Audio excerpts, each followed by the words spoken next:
बिठाया कि मैं इनको फूलों का हार पहनाऊं, इसलिए बिठा कि बहुत महान है, इसलिए कि उन्होंने एक कदम आगे बढ़ाया, उन्होंने कुछ चेतना की, उन्होंने विचार किया कि शिविर लगाएंगे।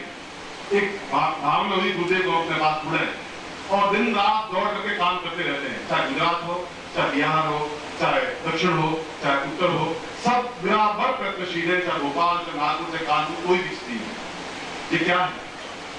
यह एक अटैचमेंट है, आत्मीयता है, प्यार है, स्नेह है, आपके मेरे बीच में संबंध है। और इसलिए क्या प्रत्येक व्यक्ति अपने आप में एक अद्वितीय बन सके, जगह जगह छोटे मोटे शिविर लगा सके, उनको आपको गालियां मिलेगी, कोई प्रशंसा नहीं मिलेगी, आलोचना मिलेगी, मंत्र के बारे में आपकी आलोचना करेंगे, आपके बारे में आपके माँ बाप आलोचना करेंगे, पत्नी आलोचना करेंगे, पति आलोचना करेंगे, मगर वे खुद के कैदी है, वो आपका क्या करेंगे? वो कैदी आप भी मत बनिए, वो बन रहे हैं, उनको बदल लीजिए, क्योंकि मृत्यु की ओर अग्रसर है। माता के माँ बाप को नहीं, अगर हमारे समान है तो माँ है, हमारे समान है तो बाप है, हमारे विचार अनुकूल है तो पत्नी है, हमारे विचार अनुकूल है तो पति है। और ऐसा नहीं है, विधर्मी है, विचार रखने वाला है, दूसरे विचार रखने वाला, तो हमारा सगा मित्र संबंधी सृजन नहीं हो सकता, क्योंकि मैं सही पथ पर अग्रसर हूँ। मैंने आपको विषम नहीं सिखाया है, मैंने आपको घटियाबाज सिखाई नहीं है, मैंने आपको शराब पीना नहीं सिखाया है, मैंने सिगरेट पीना नहीं सिखाया है, मैंने आपको आगे पूर्ण ज्ञान दिया है। केवल बात उसमें एक व्यक्ति ने आपको ज्ञान दिया है, जिस बात को आपको गर्व होना चाहिए, क्योंकि और किसी में क्षमता नहीं है इसका ज्ञान।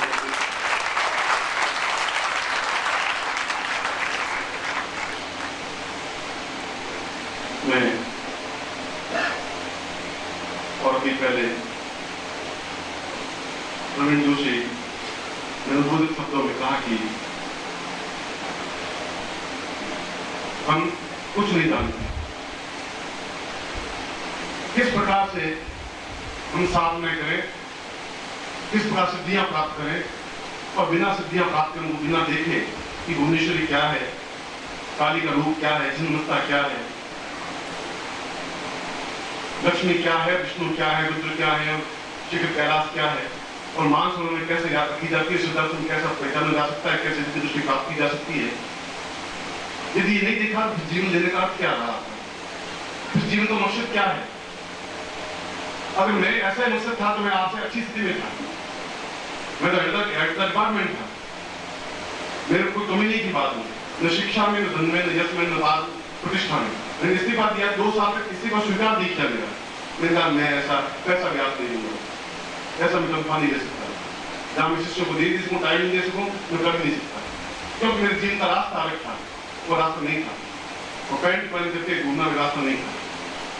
ये तो जीवन को मैंने प्रत्येक क्षण देखा है, पूरे संसार को देखा, अमेरिका को, इंग्लैंड को, स्विट्जरलैंड को, फ्रांस को, चीन को, जापान को, सब देखा है मैंने। मेरी पत्नी को अपने साथ रखा, एक भी गुरु वो नहीं है जो मेरी पत्नी को साथ रख सके, और मैंने कोई ऐसी जगह नहीं है जहां पत्नी को साथ ले गया नहीं। इसलिए दिखाना चाहता था कि एक गृहस्थ व्यक्ति भी पूर्ण सिद्धि प्राप्त कर सकता है। ये दिखाना चाहता था कि मैं अपने परिवार के साथ में, आपके परिवार में, मेरा परिवार भी शामिल है। आप दुख में, आप दर्द में, आपके कष्ट में, आपकी पीड़ा में, आपकी तकलीफ में, मैं और मेरा परिवार पूर्ण अलग नहीं है। जब भी शादी की तो मैंने कहा था कि तीर्थ प्रतोद्याप मया मैं तीर्थ वक्त में जहां भी जाऊंगा शिष्यों के बीच में मेरा बंधन आपके साथ में, मैं आपको एक क्षण में नहीं करूंगा, मैं प्रतिधर्म का भी उस नियम का पालन कर रहा हूं। और शिष्यों के लिए कहा था कि मैं आपके साथ में हूं और प्रतिक्षण आपके साथ रहता हुआ आपको मैं उस ज्ञान की गरिमा से प्रतिष्ठित करूंगा जो आपके लिए विधि बन सकेगी। अगर सूर्य पथ से में अस्त होता भी है, अस्त नहीं होता तो एक लोक से दूसरे लोक में चला जाता है, अस्त तो सूर्य हो ही नहीं सकता, मगर एक लोक से दूसरे लोक की विचरण करने की यात्रा तो होती ही है। सूर्य अस्त होता है तब भी दीपक बराबर रोशनी बिखेरता रहता है, आपको भी बराबर दीपक नहीं सूर्य बनकर के रोशनी बिखेरनी है, चाहे पश्चिम अस्त हूं, चाहे पूर्ण उदय हूं, मैं आपसे अलग हो ही नहीं सकता, संभव नहीं है, ना तो हो सकता हूं।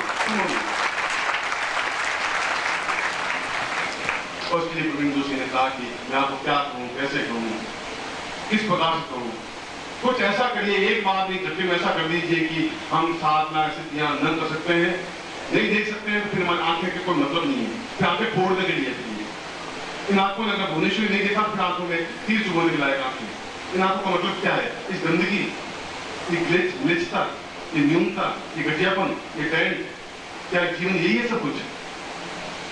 ये नहीं। देवताओं को दर्शन करना जीवन पवित्रता है, सिद्धार्थों को देखना पवित्रता है, वायुदेव से गमन करना श्रेष्ठता है, दिव्यता है।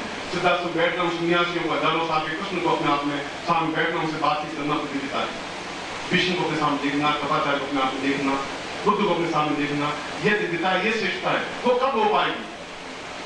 अगर वह नहीं हो पाएगी तो फिर जीवन आपका मुझसे कुछ नहीं है, फिर वह जीवन का चिंतन नहीं है। और वैसा हो सकता है। और प्रवीण जोशी ने उसके मन में विचार आया कि ये कुछ नहीं चाहते हम। उन्होंने सीधे साधे शब्दों में कहा कि इससे नहीं हो पाएगा, इस प्रकार के पूरे समुद्र को हम पार नहीं कर सकते, उस पूरे आगे बढ़ को एक छोर दूसरे छोर नहीं ला सकते, इतनी क्षमता तो हमें नहीं है। आप ऐसा करिए कि आप ही हमारे हृदय में स्थापित हो जाए गुरु के रूप में, पूरा ज्ञान पूरी गरिमा अपने आप हमारे पास आ जाए, अपने आप में चिंता प्राप्त हो जाए। आप पास जितनी सिद्धियां हैं वो सब हमें मिल जाए, आप पास जितनी पूर्णता है वो सब हमें मिल जाए। एक बार में आप हमारे रक्त में गण गण पूर्ण रूप से स्थापित हो जाए, ऐसा स्थापित होने के लिए आप बिल्कुल पात्रता हो, स्थापित होने के लिए आपने जीवनता हो, चेतना हो। और कभी ने कहा कि शीश उतारे भूमि धरे वो पैसे करना है। जब आपका सिर, जब आपका दर्द, जब आपका घमंड, जब आपका पद, जब आपकी धन, जब आपका ऐश्वर्य एक तो रख करके आप बिल्कुल खड़े रूप में हो जाएंगे कि मैं आपके आगे में स्थापित हो सकूंगा, ज्ञान के साथ खड़ा हो सकूंगा। आप करोड़पति, मुझे आपकी जरूरत नहीं है। आप 25 बीवियां हैं, मुझे उसकी जरूरत नहीं है। आपके 10 बेटे हैं, मुझे उसकी जरूरत नहीं है। आप बहुत ऊंचे पद पर हैं, उससे मेरे को जरूरत पड़ती नहीं। वह दर्द आपके पास है। आप जब भी मेरे पास आए, उस दर्द की, उस घमंड की, उस धन की, उस यश की, उस परिवार की कचरी बात की जरूरत करके फिर मेरे पास आए, तब मैं आपको हृदय से मिलूंगा, प्राणों से मिलूंगा, एकाकार होकर के मिलूंगा।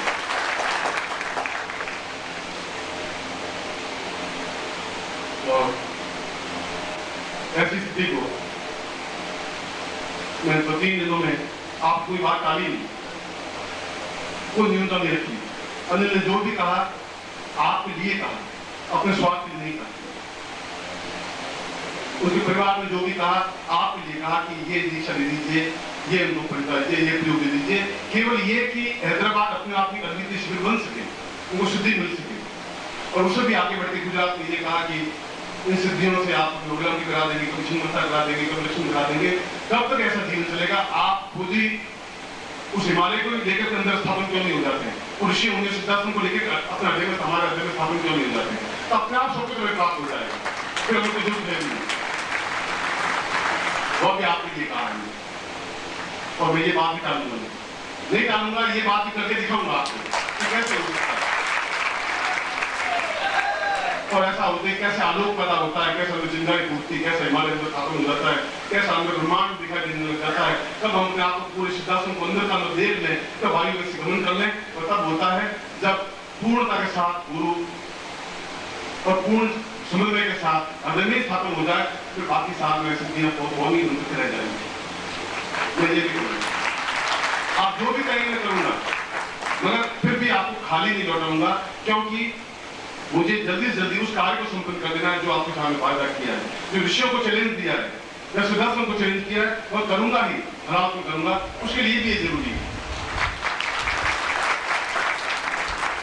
मैं जानता हूं आप बहुत अंग्रेजों के साथ में नहीं कर सकते, ये भी जानता हूं पूर्णता के साथ समर्पण आपका नहीं हो सकता, टुकड़ों टुकड़ों में समर्पण होता है। कुछ समर्पण आपका पत्नी के साथ है, कुछ पति के साथ है, कुछ बेटों के साथ है, कुछ शरीर आपके किसी माँ बाप के साथ में, थोड़ा सा मेरे पास नहीं आता है। ऐसा जीवन नहीं चल सकता। पूर्ण समर्पण अपने आप में संपूर्ण के साथ समर्पण होगा, वो आपका नहीं हो सकता।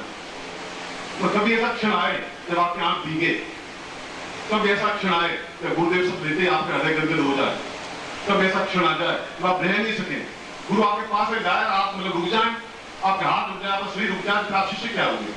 फिर आपकी पात्रता क्या होगी? मैं गुरुदेव को देखूं, एक मील दौड़ता हूँ, निपटने के बाद शिष्यता क्या चीज है? फिर मैं शिष्य होना धिक्कार है, वह शिष्य में नहीं बन सकता। ध्यान हो जाए वहां से आ रहे हैं तो मैं रुक नहीं सकता, संभव नहीं है, पार नहीं रुक सकते उस समय। तो आप पार रुक जाते हैं तो आप शिष्य नहीं है, आप आंखें रुक जाती है तो आप शिष्य नहीं है।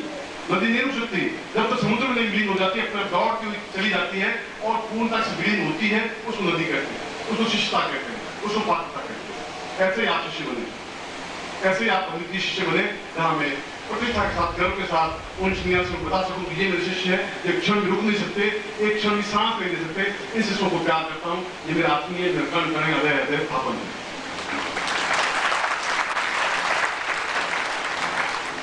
और जो प्रवीण ने कहा, मैं उससे भी ज्यादा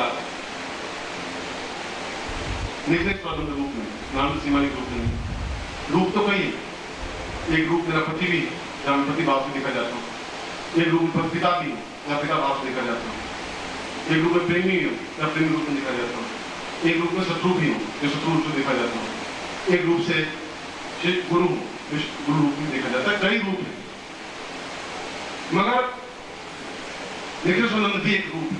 नाम सीमाली एक रूप है, तो निखिल स्वानंद भी एक रूप है। उस निखिल स्वानंद को पूर्ण ब्रह्मांड के साथ अपने हृदय में पूर्ण रूप से स्थापित कर देना, समाहित कर देना, और समाहित नहीं हो जाता हो, ईश्वर पूर्ण रूप से समाहित अपने आप हो जाए आपके अंदर, ऐसा एक प्रयोग आप करवाना चाहता हूँ, ऐसे आपको दीक्षा देना चाहता हूँ। तो प्रवीण जोशी ने कहा कि मैं जरूर कर लूंगा इस काम को भी। आप हृदय में स्थापन करेंगे, मैं स्थापन हो जाऊंगा।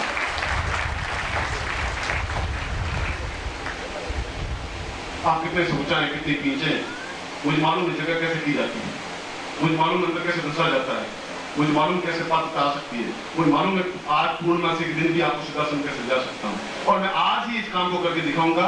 और ये दीक्षा जो अपने आप में कठिन, असंभव, प्रत्येक शिष्य के लिए करोड़ों करोड़ों रुपए, करोड़ों करोड़ों स्वर्ण वस्त्र की ज्यादा मूल्यवान है।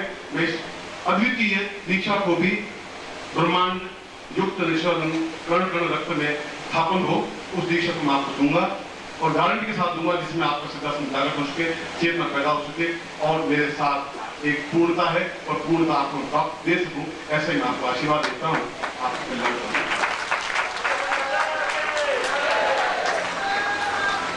ओम परम तत्वाय नारायणाय गुरुभ्यो नमः।